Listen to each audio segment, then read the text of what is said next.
মামা আজকে তুমি ইঁচড়ের কোপ্তা বানাবে? হ্যাঁ, আজকে আমি এঁচোড়ের কোপ্তা বানাবো। তো তার জন্য আপনারা দেখতে থাকুন। এঁচোড় আর আলুটাকে ভালোভাবে সেদ্ধ করে রেখে নিয়েছি।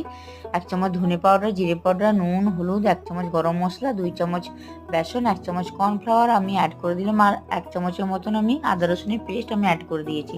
খুব ভালোভাবে মেখে এটাকে বলের আকারে নিয়ে নেব। তো দেখুন এবার ডিপ ফ্রাই করে নিচ্ছি কোপ্তাগুলোকে।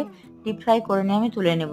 যে তেলটা বেঁচে থাকবে সেই 1 চামচ গোটা জিরে আর তেজপাতা আমি অ্যাড করে দিলাম। এটা সামান্য ফ্রাই হয়ে গেলে পেঁয়াজটা খুব ভালোভাবে কষিয়ে নেওয়ার পর আদা রসুন কাজু আর টমেটো লঙ্কা পেস্ট দিয়ে দিলাম।